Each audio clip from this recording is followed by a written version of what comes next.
What's going on, y'all? Machiavelli Mills TV. Y'all hit the like button, hit the subscribe button. So, Bronny James was selected as the 55th overall pick by the LA Lakers, as expected. And I promise y'all, I'm not upset one bit. Okay, I'm not upset one bit. If I'm LeBron James, I'm absolutely 1000% using my influence to make sure my child achieves his dream of playing in the league. I don't care what nobody think about it. I don't care who mad. I don't care what they gonna think about my son. If I have that influence, that clout, that cachet, I'm gonna make my son's dream come true. I don't care what nobody gotta say. I don't care, man.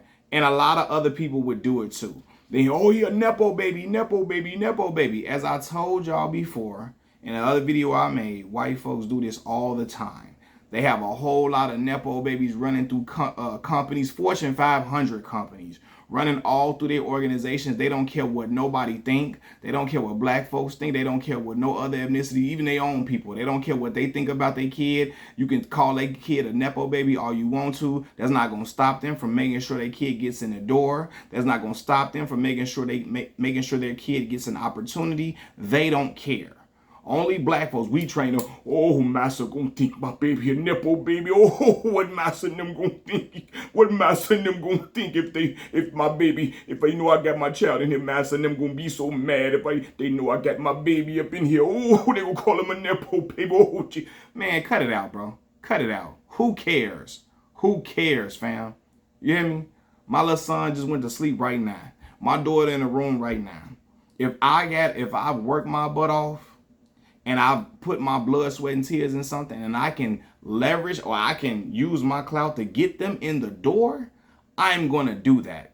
That's why I worked hard, so I can get my kids certain opportunities that maybe I didn't have, or it had to come a dime a dozen for me. I'm going to get them those opportunities, right? And when they get in the door, I'm going to make sure they're highly prepared for whatever comes their way. I'm going to make sure they're prepared to do the most diligent job that they can do, regardless, right? So if I'm LeBron James, I'm gonna make sure my child gets that opportunity to achieve his dream. Okay, I don't care if it's just for 1 year. I'm gonna make sure he gets that opportunity, gets in the door to do something that he always wanted to do, play in the NBA. Okay, I seen George Karl get his son Kobe Karl in the door. Kobe Karl was trash. He was horrible. John Barry, I don't care what nobody say. Brent Barry was the one. He was the one.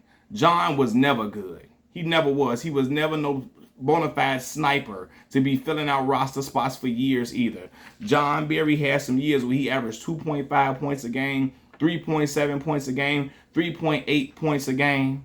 He was a liability on defense. Bronny played way better defense than John Barry. He was not this marksman. He could hit the three occasionally. He was cool. He wasn't come on. He was not. He got in the league because his dad is Rick Barry, Hall of Famer Rick Barry. Brent was the one that had the G. He had the game. Okay. Even we can call Luke Walton was trash to me. He was never good. He got into the league, got in the door because he was Bill Walton, the late great Bill Walton's son. Now, by Luke's fourth year, he averaged 11 points by his fourth year. But the first 3 years, Luke was averaging 2.4 points a game, 3.2 points a game, 5 points a game. Luke wasn't on nothing, okay? And them men made sure their kids got an opportunity to come in the door. Even if they stayed around for 2 years like Kobe Karl or whatever, they didn't care as long as they got a shot and opportunity, right? So I'm all for LeBron doing this because, again, non-black folks, white folks, they do this all the time. They don't care what nobody think. You can talk about them all you want to. We the only ones, they going to think that about my baby. I don't care what. I don't care. And you're not going to disrespect. You're not going to disrespect him because they're going to say, well, what if the teammates, he ain't going to have their respect. You going to disrespect him while LeBron James on the bench? You're not doing that. You not. That's why his father there to make sure everything, hey, nah, you ain't talking him crazy, none of that. But I'm using my clout to make sure my son to give him an opportunity, right? And he's going to have Bronny prepared to be the best NBA player he could possibly be, right? And if he's not good, if he doesn't work out, he's going to be gone when LeBron James retires, and it is what it is. Okay, but to act like it's just a crime. Oh my God, it's a Nepo baby. Man, listen, there's been a lot of Nepo babies in the league. Dudes getting shots and opportunities when they didn't deserve it. And before y'all holler out, Michael Jordan never did it to his kids. Well, Michael Jordan's kids quit. before they had the opportunity to go to the league. Okay, Jeff quit, and also Marcus quit while he was at University of Central Florida. They stopped playing, so that's why they didn't have that opportunity. But best believe, if Michael Jordan kids wanted to play in the league, Michael Jeffrey Jordan gonna make some calls to make sure they get in the door, because that's the only way Jeffrey Jordan was ever playing at a Big Ten school. Because Jeffrey Jordan wasn't nowhere near better than Bronny, and he was at a Big Ten school. Jeff wouldn't have started at Morgan Park High School when Nick Irvin was there at my high school. He would not have. Okay. Bronny would have started at Morgan Park. He would have. He was good enough to start at Morgan Park High School with Wayne Blackshear, Billy Garrett Jr. No, Jeff would have been on the bench at MP. And Michael Jordan, he definitely made sure Jeff was at a Big Ten school, because Illinois was sponsored by Jordan at the time, right? So if his kids would have wanted to pursue the NBA diligently, he would have made that happen. I ain't mad at LeBron at all, man. Get your child an opportunity to achieve his lifelong dream, even if it's just for 1 year. Okay? And if the boy ain't good, by the time LeBron retire, LeBron only got a few more years left. By the time LeBron retire, he will be all fall off to the wayside. And it be what it be. Okay? Since some of y'all so upset. When LeBron get up out the door, he gonna be gone. You know what I'm saying? But best believe, now that he's drafted by the Lakers, LeBron is gonna make sure that his son is well prepared for the rigors of the NBA in every single way possible. But for y'all to get on here and act like, oh, it's just such a crime, bro, listen, I told y'all, I didn't seen, my mom didn't work at law firms where kids were not qualified for anything, right? And then people still hired their family members, their friends' kids, their little cousins, their kids, in certain positions, paying them well over what they were supposed to get paid for that position, just so their kids can get a piece of that pie and get them a chunk of that pie. Regardless, they didn't care what nobody thought about their qualifications. They weren't qualified, and them folks did not care what nobody thought about their children not being qualified at all. Black folks are the only ones shook about what other people gonna think of their kids. Who gives a damn what people think about your kid? Oh, what they gonna think about? Man, shut up. No, I don't care. I don't care. When we put him up in here, we're going to make sure he's well prepared to work. But who cares? Other ethnicities of people do not care. And don't come on here talking about, you're making it a race thing. Yeah, I am. Because other ethnicities do it all the time, and they get a pass. Nobody said nothing. It's only because LeBron James. Kobe Carl was in the league. Okay? John Barry was, I don't care.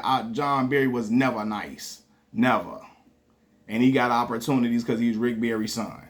You know what I'm saying? And then all y'all, nobody ever got drafted with stats like that. Man, didn't A.J. Johnson get drafted 23rd overall, averaging 2.9 points a game and 1.3 rebounds a game?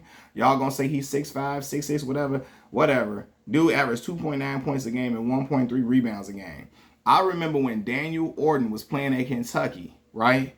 Playing 14, 15 minutes a game. He averaged 3.4 rebounds. He averaged 3.4 points per game. 3.3 rebounds a game, 1 block a game in 13 minutes, and he got drafted in the first round.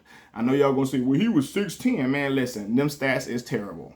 And it was not enough for him to really get drafted. They went off potential, what they thought, and look what happened. Look, and all of that, and Daniel Orton, okay, he flamed out, but he still got drafted. He got drafted first round with them stats. First round. You know what I mean? So, yeah, man, it just kills me, man. A lot of y'all, he don't need a chance. He don't need to be in the league. He's taking opportunity. Man, listen, it's a lot of dudes. Kobe Carl took somebody opportunity. John Barry took somebody opportunity. Daniel Orton took somebody opportunity. You hear me? Luke Walton, when he first got in the league, there's probably some dudes that definitely should have got drafted over Luke. I don't care if he went to Arizona. Luke was never like that for real. You know what I'm saying? And then Luke getting head coaching opportunities out of nowhere. Steve Kerr gets sick. Steve Kerr just randomly gets sick in the middle of the season. Just gets sick. And then Luke Walton gets to coach the Golden State Warriors. Me, you, your mama, your grandma, me, you, your mama, and your cousin too. Could have coached the Golden State Warriors to all them victories. It made Luke's resume look good. It bulked up his resume enough for him to get a head coaching position with the Sacramento Kings. Right? Because, listen, Bill Walton's son got to be coaching somewhere in the NBA. He got to be a coach. He got to. We know what the play is, man. Hey, man, listen. As a father, I told my daughter, too, I don't care what nobody think. If I'm top dog at a company and I didn't put blood, sweat, and tears in the company and I didn't work my butt off, if I got a chance to walk my children into the door and get them an opportunity to make some good money, I'm going to do it. I'm going to do it, both of my children, and I'm going to make sure they're well prepared when they get in there. I ain't going to let them just do whatever and just slack off. I'm going to make sure they're well prepared. I'm going to make sure they're trained to do it. But best believe, if I can get them that opportunity to get up in there, I'm going to do it for my children. Okay? I'm going to do it for my sisters. I'm going to do it for my brother. I don't care what nobody thinks. I don't care who get mad. You just going to get mad and cry. This world has been ran off nepotism. Okay? It has been. And I know y'all going to say two wrongs don't make a right, whatever. Man, people still making them. They still doing it. Other people in other companies and all these Fortune 5, all these rich people that you know, especially the rich, wealthy, a lot of rich, wealthy, non-black folks, especially some of these dudes over these Fortune 500 companies, they all have been the product of nepotism. Their parents passed them down this position or got them into this position and gave them this money and that money. And don't nobody say nothing. Some of y'all favorite people in this world. Some of y'all favorite folks, favorites, have been products of nepotism out here. Some of the people y'all love and cherish and endear and put on a pedestal, have a lot of them have been nepotism babies. You know what I'm saying? So the moment black people get a chance to do it, now it's shunned, now it's degraded and all of that. Now, man, so what? The boy ain't go first round. He went at the very end of the draft, the very end. Okay? The very end. So what is it? He went at the very end. He wasn't first round, number 2, number 3, none of that. The draft so weak this year that his name just ringing bells, and because he's the son of LeBron James, it's always gonna ring bells. Same way it would have done if Michael Jordan kids got drafted. They was gonna make a fuss, they was gonna talk about all of that too. You know what I mean? But yeah, man, the moment black folks get to do this is World War V. Like I said, white folks do this all the time. Other non-black people do it all the time. Make sure their kids get whatever they need, walk them right into opportunities, do not care what the naysayers are saying, nothing. They don't just get shook about what you gonna think about their kid. They say, to hell with y'all. We don't give a you know what about what y'all think about our kids or what you think about what we doing. We're gonna get our kids in the door. We're gonna make sure they're prepared in order to get to this money, or they make sure they can get them to whatever dream they want, whatever dream they can. Famous actors get their kids singing lessons with this person and that person.